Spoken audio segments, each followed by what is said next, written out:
What's up, everybody? How you guys doing? Sorry about the delay. I was had some things I had to wrap up, but we are here and we are back with another Ask Tim. I'm a little tired today, so I apologize if I am not super high energy today. So I'm doing my best. How are you guys all doing today? I'm just pulling up all the chats and everything here. Let's go ahead and test the bot and make sure the bot is behaving.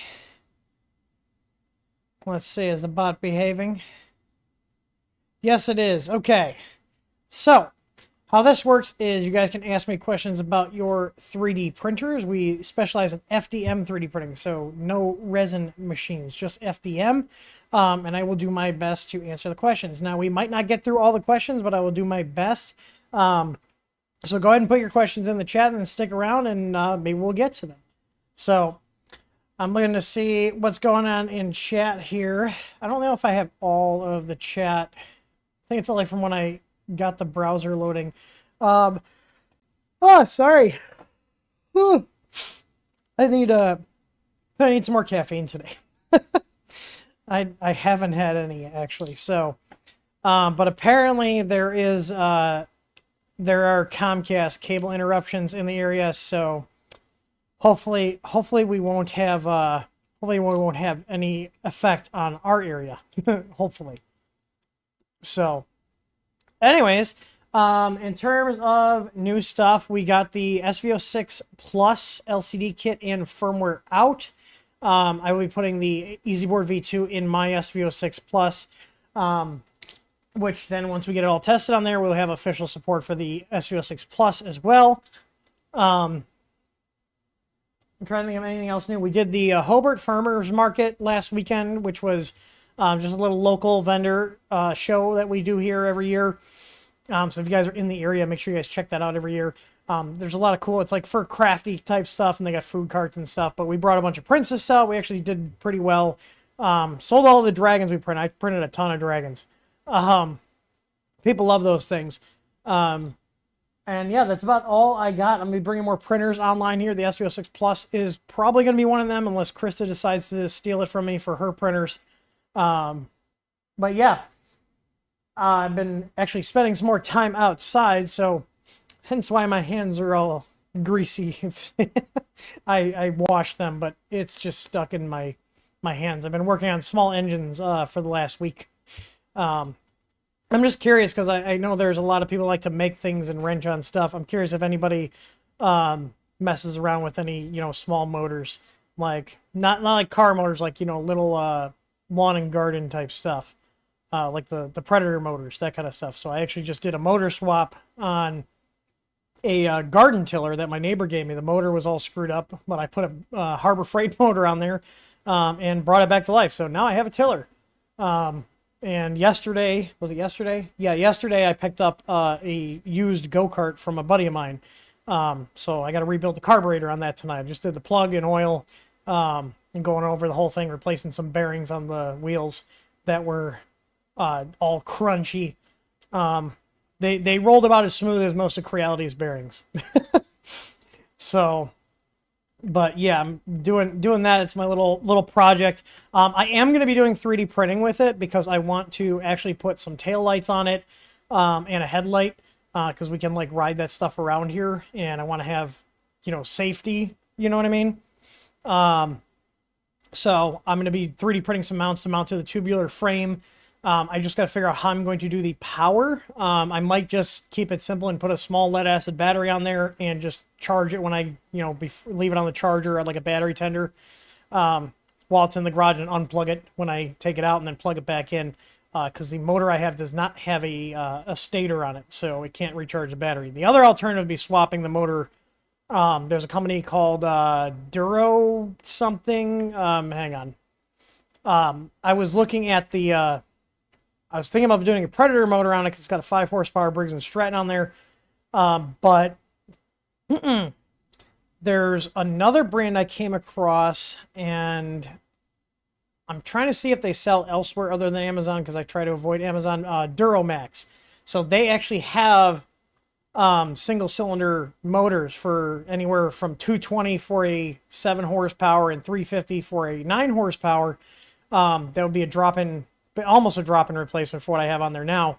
And they have electric start on them, but the electric start is not actually what I'm after, but they come with a stator to charge a battery up. So that would allow me to do a simple swap in terms of getting more horsepower on the cart and also getting a charging system on there, because the only other alternative I think is like putting a chain sprocket off the drive shaft of the rear axle and have that run a little stator or something.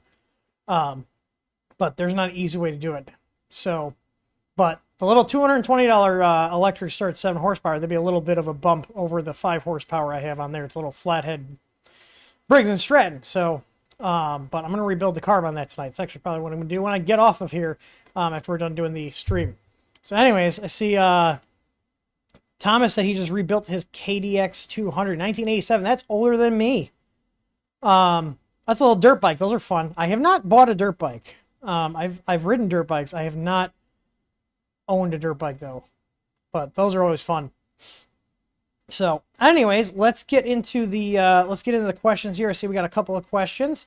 So let's get into them. So as we're sitting here talking, go ahead and put your guys' questions in the chat. If you notice the little enthusiastic guys that are pointing at the thing, that's how you enter questions in chat. So go ahead and do that, and the bot will pick it up. If you know the bot picked it up, it will reply to you saying that your question has been added to the queue. So, and the cube is still broken. I have not had time to figure out why the cube doesn't work. Well, I know why it doesn't work. I should say I haven't had time to fix it. I have to change it from the old if this then that URL to a local URL to go right to Home Assistant. So, Julio said, is the first question, he said, do you happen to finish the input shaping video tutorial? I'm looking forward to messing with that. I did not. I had a lot of administrative work that got in the way, and then I've actually been, trying to take some time to do things around here and have some fun, so I'm not getting crazy burnt out, you know what I mean? So, but yeah, no, I haven't done it. I want to get that done at the beginning, like middle next week. So by next Ask Tim, I want to have that out. I did show off the prints, and input shaping does work. I've been running on my Ender 6, and it works great, but I'm going to be changing... I'm going to be changing what filament we printed in. I'm actually going to use our silk statuesque filament, which is our bronze one, because it will be a lot easier to see the ringing on the silk filament. So I'm going to redo the video. I already recorded a lot of it, but it's all based on the just plain color. It was like our in the nude skin color PLA, and you just can't really see it that well. So I want the video to be super clear of what you're looking for, and the silk PLAs really show that off, so you can get a better tune. And have an easier time seeing it. So that's one of the reasons why it's not out yet, is I'm starting it over. So yeah. Michael Courier says, he said, since the bed expands and contracts, the temperature changes, why does the heat turn off when doing a mesh for the Easy ABL? So the heat turns off to minimize EMI, so electrical interference, and that shuts off with any probe. It's especially helpful with the BL Touch, but the thing is, your bed is not going to rapidly change temperature, so it doesn't matter. You're not going to lose 5 degrees between probe points. So the way the firmware works is it only turns the bed off when it goes down to probe, and then as it's going up, it turns it back on, and then right before it starts diving in, it turns it off, and then as soon as the probe starts coming back up, it turns it back on, and it leaves it on until it gets to the next probe point, and then it repeats that same process. So it doesn't matter. Your bed is not rapidly cool enough for it to matter. Now, if it was off, like straight off for the whole bed, then yeah, it'd be something that would be, not ideal. But because it is still cycling it on and off, just shutting it off when the probe is diving, as soon as it gets to that reading, it turns it back on, and then as soon as it goes to take another reading, it shuts it off and does this all automatically. So, and whether using our using our Easy ABL or using a BL Touch, our firmware has it enabled by default, and that's just to cut down on any potential interference with any ABL sensor. It's just a nice thing to have. If you want to see if there's any difference on your printer, in our firmware in the configuration settings, you will see that there's an option for heaters on during probing. and you can turn that on, so you can play around with it. Our Easy ABL doesn't really care about interference. I just have the firmware set up for the most optimal settings in general, whether you're using our probe or somebody else's, if that makes sense.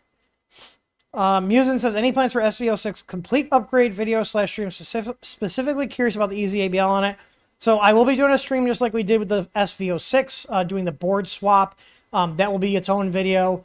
And then the Easy ABL will be another one. So I'll be doing a stream showing the Easy ABL. So the process I want to do is putting the Easy board in there, and then we're going to retain the stock sensor just for that video.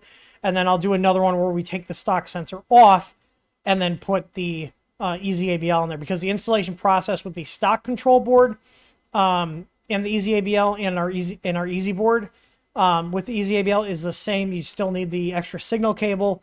But yeah, so there's like steps I have to do the upgrades in so we can properly test everything, if that makes sense. Because if I put the Easy ABL on before the Easy board, I can't then test the setup with the stock probe, because not everybody wants to change a sensor out.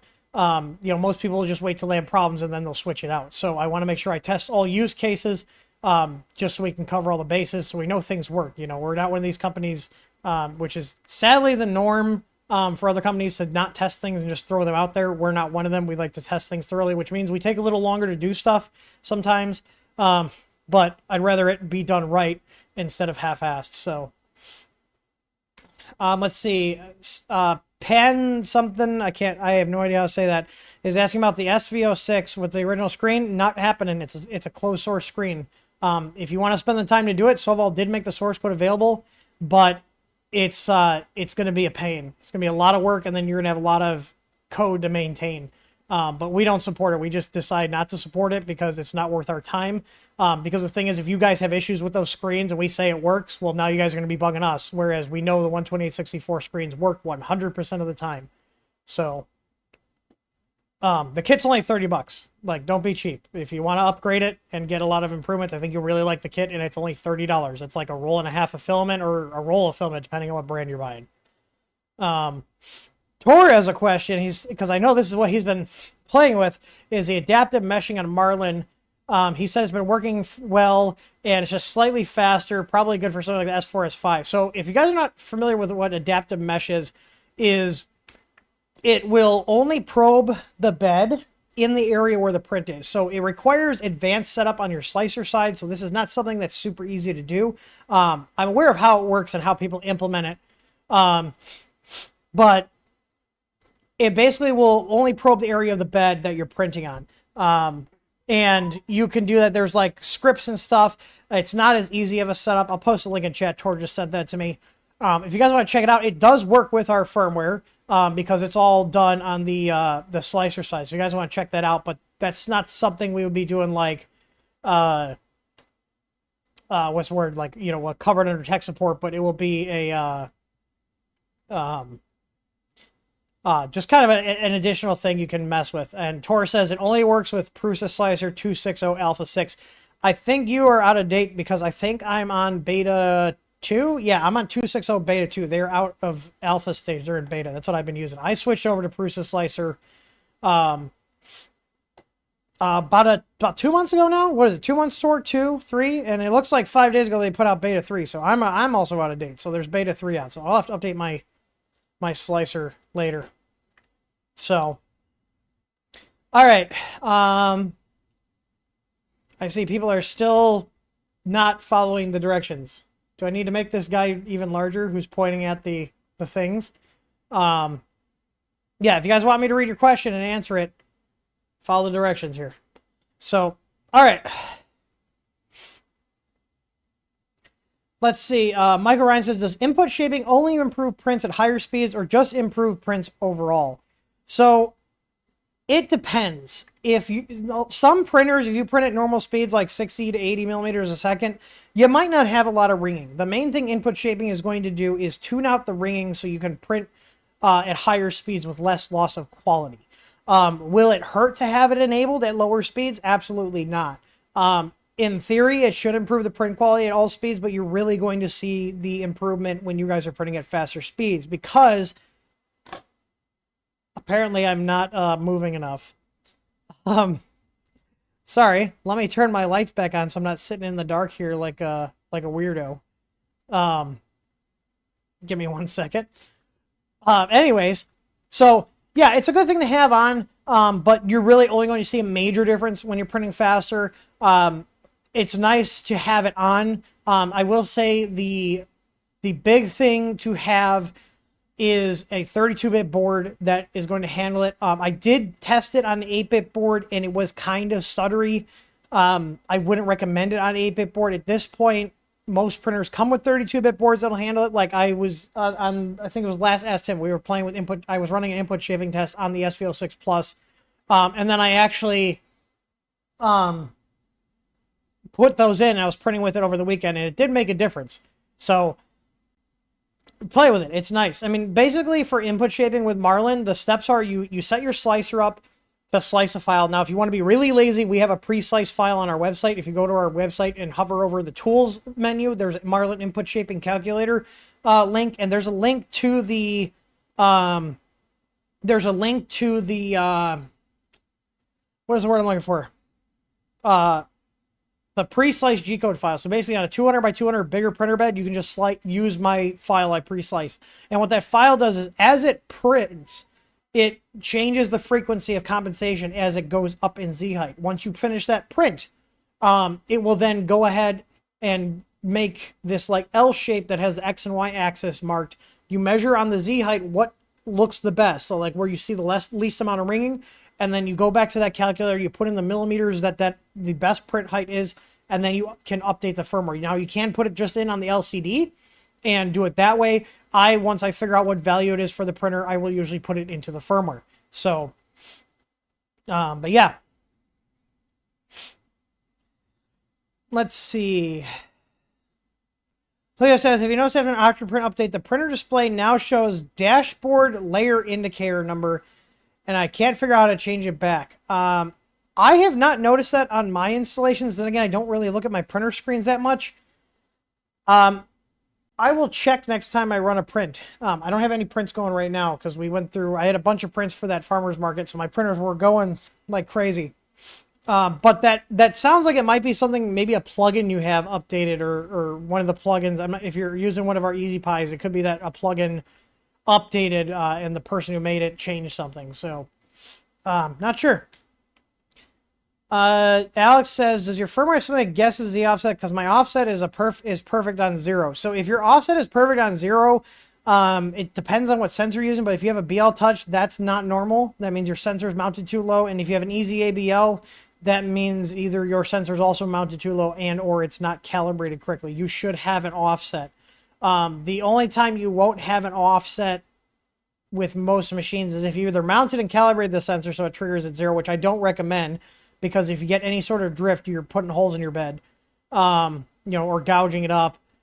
Or if you have a machine that has like a nozzle probe, which none of the machines we support have that. So I would check your setup. The reason you want to have an offset is because if something does change, like you get a slight variation in your sensor mount, or something's loose, or whatnot, then you're not running the risk of damaging your bed, if that makes sense. So, JT says, what is your opinion on the 3D upfitters enclosures for the Ender 3? So that's their enclosure, 3D upfitters. I bought that for my Ender 5 Plus.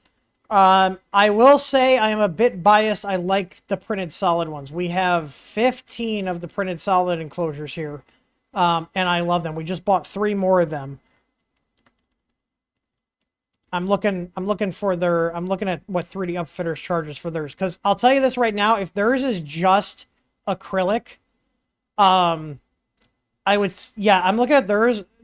So the Ender 3, they want $200 or $330 for this enclosure. I think it's way too overpriced. Like, I'm sure it's nice, but here's the thing: this is not as durable as the printed solid ones, and the printed solid ones are cheaper. So here, printed solid enclosures. So they have their it's like Prusa style. So this is one for the Ender 3, $209. And guess what? It's not all acrylic. It's actually an ACM panel. So this is a lot more durable than this. And it's $120 cheaper. I would not buy this. I'm sure this will work fine, but this is actually going to hold the heat in better. I'm really impressed with these. These are the new versions. We had their wood ones. I would go with this, save your money, and get the printed solid ones. This is way too much. Like, if they were the only game in town, sure, whatever. But they're not. 209, and Dave over at Printed Solid, he's a great guy. He's been making enclosures for years, and he does a great job. So I would not buy this. The only reason I have theirs is because they were the only ones that have an Ender 5 Plus, and this has gone up insane. I think I paid $350 for this, and this is almost $200 more. I would not pay $540 for this. That's nuts. Like, I cannot believe how expensive that is. I don't know if their cost of materials went up that much, but that seems really, that's a lot. And $500 if you got to print all your own parts. Yeah, I would go with the printed solid one. So yeah, we have 15 of them. We got 3 of these, and we got 12 of the previous version of these. And that's just my opinion. Get whatever you want. Everything I say here is my opinion based on what I've done and yeah, whatnot.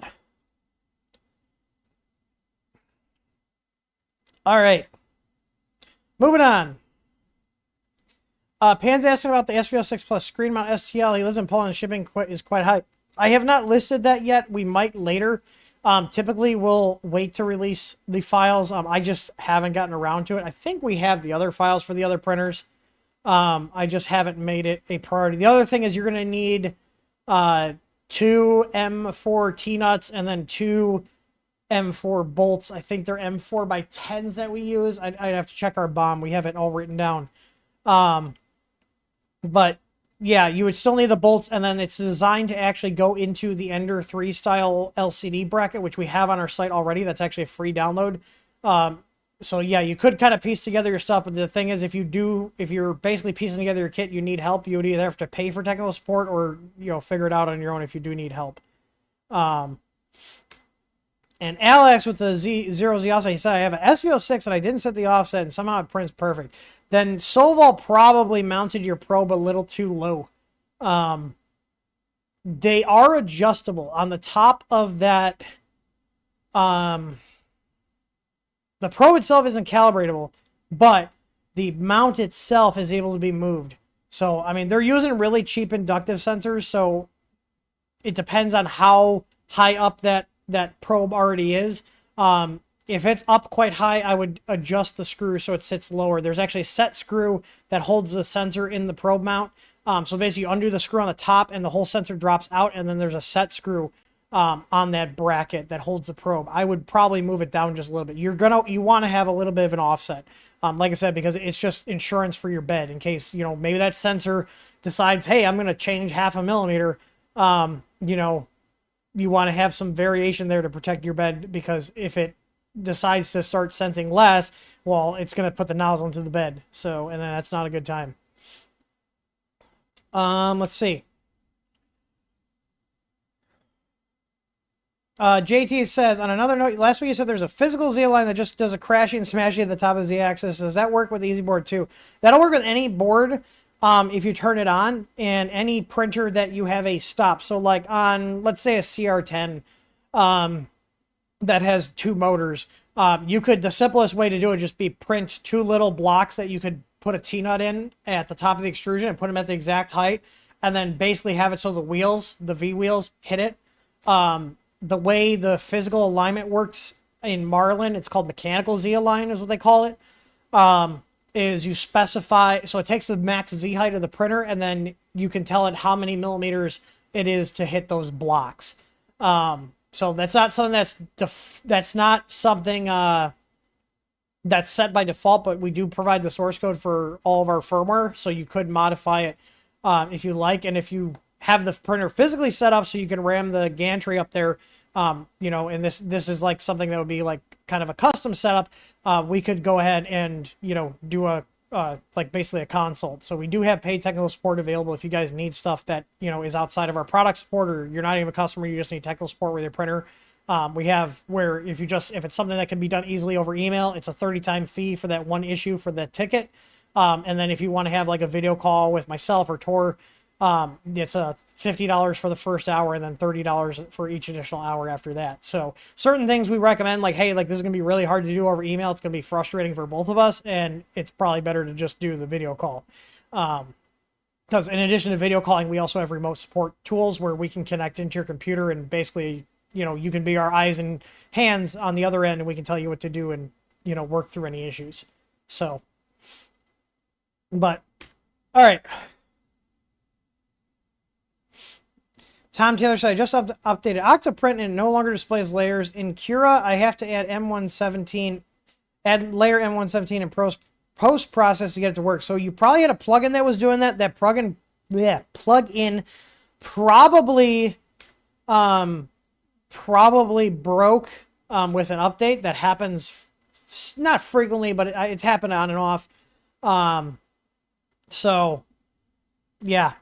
Look, I think it's like this. No, not Displazy. I don't like those plugins that do the layers or like the ETA, because if your printer pauses, a lot of the plugins are not smart enough to stop sending M117 commands. So you get a huge command queue built up, and then it takes forever to resume your print if it was like sitting overnight. We actually stopped using that type of plugin on all of our Pi installs and even our customer images on the kits that we sell, because they just weren't programmed really well. Vino Y says, what's your opinion on the Creality K1? Based on what I've seen, and I saw it in person, I would not buy it. It looks very, very cheaply made. I've seen many people having issues with the nozzles failing. I think it was rushed to market. They're clearly trying to go after Bamboo by undercutting them, but they're doing a poor job at it. So, yeah. And a lot of the people that are doing the videos and stuff on them, you look and see they're probably getting affiliate kickbacks or Creality bumped them ahead of the queue to try to get, you know, positive press going. But basically what I've seen is like out of the box, it's like, oh, it's cool, but it doesn't seem to be lasting very long, and there's a lot of oversights and just QC issues in general. Donover said, oh, would it be safe to heat the printed cell enclosure? I would think so up to a certain point. You'd probably want to contact them and ask what the max temp is. But I would imagine if you're going up to like 60, 70 C, it'd probably be fine. But again, it's not our product. But to give you an idea, like when we run our ABS machines, just the heat from the printer, we're sitting at about 50 degrees Celsius. So, all right.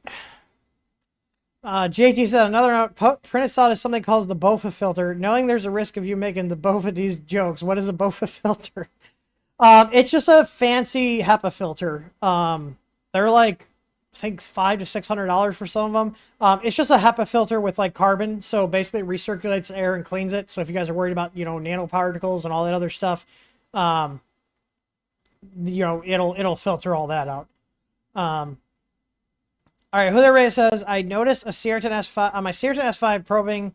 After probing full bed with EZL, it still has a low spot when I printed a full bed test. What can cause a low corner? So you might want to adjust your probe points, or adjusting your probe edge.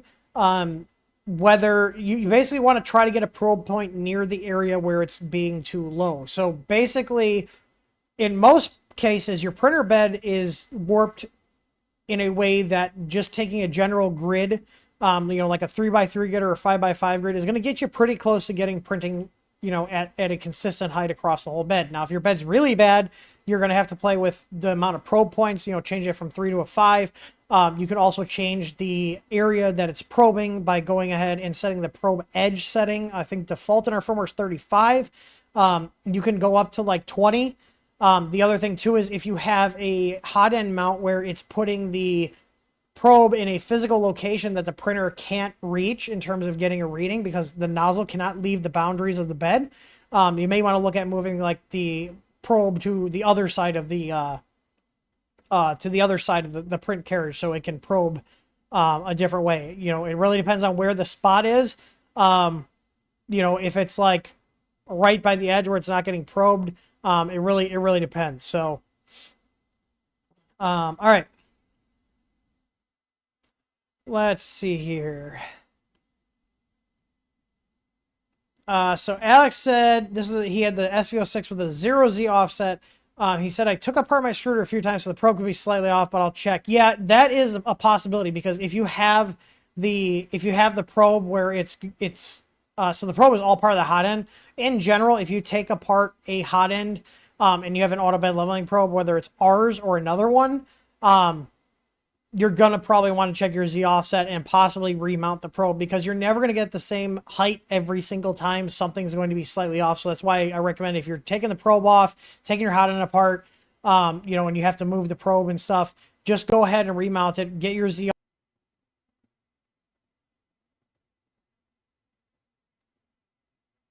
Are we back? Are we back? Yeah, I don't know what happened here. I was just talking about probes, and I see people saying buffering. All right. Well, we don't have any more questions in the queue. I won't be upset. I think we failed over to the T-Mobile. I shouldn't have even said anything about Comcast doing work in the area. Hopefully the T-Mobile is behaving. Is it behaving? You guys good? I'm gonna give it a sec to settle in.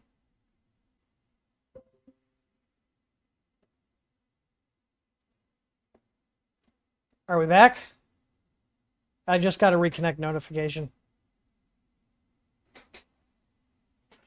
Let me see. Yep, I am on T-Mobile. Alrighty then. We'll see what happens. So yay, Comcast. This is great. Thanks, Comcast. It's Comcraptic. God, how many here? How many? What am I? There's something. Oh, there's a bolt from a motor in my shoe. Anyways, I got time for a couple more questions if you guys have any. Action the Dev says, can we fix the cube for next time? Let me see. I gotta remember. Hi, Comet. We're not done yet. You don't get a TREAT yet. No. He's right here. Come on. I know you're going to want to jump up. Hi. I don't know if you want a treat or if you want attention. One of the two. One of the two. Look at this cutie. Yeah. Yeah. Do you want to chase the go-kart? Do you want to chase the go-kart? I know Remo does. Remo's like, I want to chase the go-kart, Dad. It's really great exercise for them. And Remo's smart enough to not run in front of it. It's great. I just got to fix the brakes. I went to go stop it, and after fixing the throttle cable, and the brakes were non-existent because the bolt fell out. So I got to find a bolt with a nylon lock nut that will fit the. It's a mechanical linkage, and the bolt fell out. So that was fun. Anyways, hopefully we're still streaming.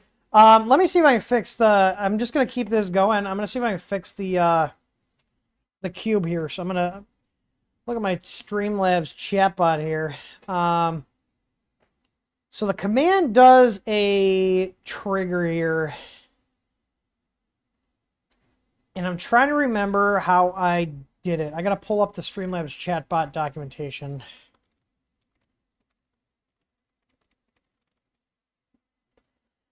That's what I get for not backing up my config. Like, I had it working, and then I reformatted my computer, and the config went away. So that was fun. So I need to look up and see what I did to get it to work before. So we're just kind of gonna BS about here. Oh, I see you got a question here. Okay, thoughts on bamboo products like closed sorts, limited parts, etc. You hit all the key things. My concerns are, I don't, for, and I guess we reconnected again. Yay, the Comcast must have came back up. Oh, I'm just going to keep going. Thoughts on bamboo products. Anyways, don't really care that there's closed source for their type of printer. But yeah, like them being you can only get parts from them type of thing. My main concern is what are they doing with the data? They are a Chinese company. In general, any Chinese company, I don't really trust with my data. Like we do have like a company TikTok, but even that app runs restricted on my phone. It doesn't have any access to run in the background. It's only has access when it's open. I just have had too many issues with sketchy things on my network. IP cameras being one of them. I just don't. I don't see the appeal. They are cool, and the print quality looks really great on them. I just wish they weren't as like cloud reliant as they are. Like, yes, you can run them off an SD card, but you lose a lot of the features that make it, do the thing. So, all right. Let's see. Musin is the next question. Said, new to your stuff and even 3D prints in general. Love what you want. Love what you just want to use your stuff. Does Easy ABL require the Easy Board? It does not, but it does work with the Easy Board. Now, if you have a printer, the thing is, if you want the easiest way, you need to have a printer that we support with our firmware. If you want to see what printers we support in our firmware, you can go to firmware.th3dstudio.com, and that will give you a full list of all the printer models. We support a lot of the popular machines. I know a lot of people have told me, that they wait to see what new machines we review and do stuff with before they buy, which I don't blame them, because like a lot of these printers, if they're not popular, we end up not doing stuff with them just because it's not worth our time. And then you don't really have many upgrade paths. If you want to upgrade, you don't have, things getting worked on to get fixed, because we do fix a lot of issues with these printers. So, but yeah. So yeah, I mean, I'm not a big fan of the bamboo stuff, and yeah, you don't need the Easy Board for our Easy ABL. Basically, our Easy ABL will work with, if you're comfortable doing a printer that we don't support. If you have the source code for the firmware, you can make it work. It works with Marlin, it works with Clipper, it works with Duet. We have documentation for all three of those firmwares on our website as well. But the best experience is going to be using it on a printer that we have support for, just because we've done everything for you. So, Alex's next question is, is the input shipping available on the SV06 for your firmware? Yes, it is. It'll work on the stock board. It actually works quite well on the stock board. All right, I'm going to answer this last question from Julio, and then we're going to see if we can fix the cube. How's that? And he says, if I want a 500 by 500, would you rather get an Ender extender on Ender 5 Plus or a Rat Rig 500? That's a tough one. I already have an Ender 5 Plus, so I probably would do the Ender extender conversion on it, but I think, I could be wrong, but I think the 5 Plus route is probably going to be cheaper and probably less work than the Rat Rig. But the Rat Rig builds, those are very, they're very sturdy printers. It depends on what you're willing to spend. If you want something that's going to be quicker to get up and running with that big build area, I would probably do a 5 Plus with the Ender extender. If you want more of a project, I would do that. That's what I would recommend. Because some people want a project, some people don't. I'm more along the lines of, I just want something that works with minimal, minimal time.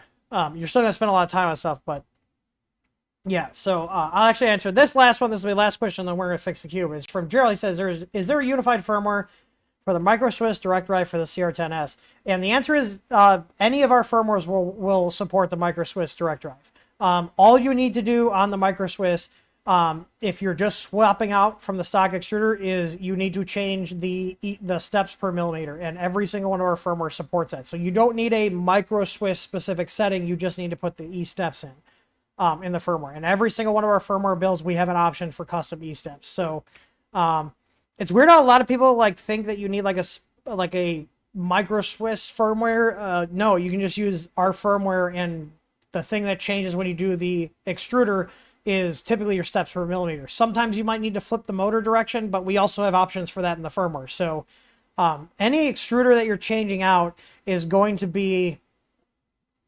is going to be reliant on steps per millimeter and possibly changing the direction of the motor.